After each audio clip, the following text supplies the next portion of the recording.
The Little Pumpkin Named Gourd, written and illustrated by Fred Dunn. There once was a little round pumpkin named Gourd, who lived in a pumpkin patch beside a tall, bushy apple tree. Like all pumpkins, little Gourd would spend his days sitting around in the garden, soaking up the rays of the sun. At night, when it got cold, Gourd would cover himself with a blanket made of leaves, and there he would sleep under the stars. Life for the little pumpkin was fairly pleasant, except for one thing. Gourd didn't really want to be a pumpkin. Instead, Gourd would have given anything to be like the beautiful fruit that hung from the branches of his bushy neighbor. Every day when he woke, and each night before falling asleep, Gourd the little round pumpkin would gaze up with awe and repeat the same phrase over and over again. "Oh, woe is me! This will not do! Sitting on the cold hard ground like a piece of dog poo. I wish to be an apple all shiny and bright, hanging up in its tree like a red teardrop of light." Gourd would often pass the time by thinking of all the ways that apples were better than pumpkins. Apples were bright and smooth and could be made into thousands of delicious things like apple pie, apple strudel, and apple cider, just to name a few.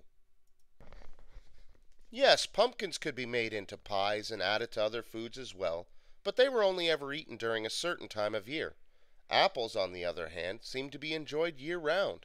Not to mention that when you cut an apple open the right way, the seeds formed a star, but no matter which way you cut a pumpkin, all you got was a sticky, slimy mess. As far as Gourd was concerned, he'd rather be an apple over a pumpkin any day of the week. "Oh, woe is me! This will not do! Sitting on the cold hard ground like a piece of dog poo. I wish to be an apple all shiny and bright, hanging up in its tree like a red teardrop of light." Then one day, after saying his favorite phrase, Gourd the little pumpkin heard a soft female voice from above. "Hey, little pumpkin way down there, cheer up, my friend, and don't despair. Your life ain't all bad. You think that mine is so grand? Let me tell you something, little pumpkin, you just don't understand." Gourd took a look up and saw to his delight that one of the apples that hung from the branches of the tall bushy tree had decided to speak. Excitedly, the little round pumpkin told the apple his name. "Hello, my name is Gourd, and who are you?" "Well, my name is Alma. How do you do?" After exchanging names, Alma the bright shiny apple got right down to business. "So, you hate being a pumpkin. Well, how about that? You ought to try being an apple for a spat. I'd rather be like you, my friend, all snug on the ground. Way up here at times the wind is so strong you can barely hear a sound." Poor Gourd the little pumpkin was taken aback. He never thought that an apple would ever want to be anything other than an apple. "How can this be, Alma in the tree? Why on earth would you ever want to be like me? You're an apple all shiny and bright, hanging up in your tree like a red teardrop of light." Alma the apple rolled her eyes and let out a long sigh before replying, "Oh, what I wouldn't give to be you on that day of days, when excited tiny children run through the streets in a candy-induced craze. And even though I'm an apple that's shiny and also bright, I'd rather be a spectacular jack-o'-lantern lit from within on Halloween night." "What are these things you speak of, Alma? I've never heard of them before. Jack-o'-lanterns, Halloween, and kids consuming candy galore?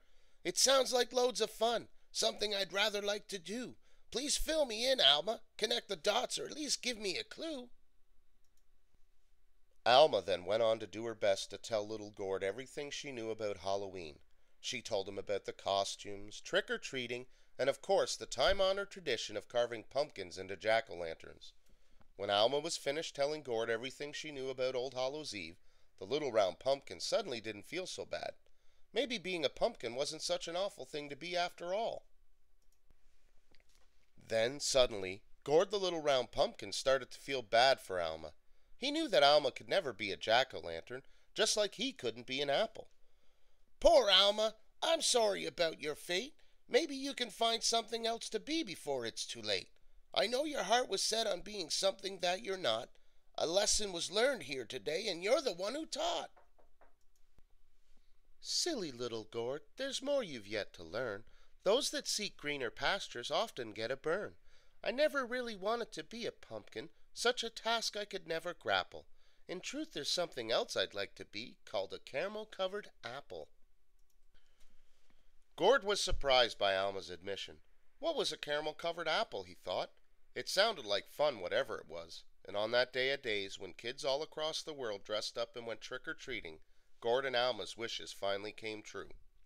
Gourd the little round pumpkin was transformed into a jolly jack-o'-lantern, and Alma the bright shiny apple became every kid's favorite caramel-covered treat. The end.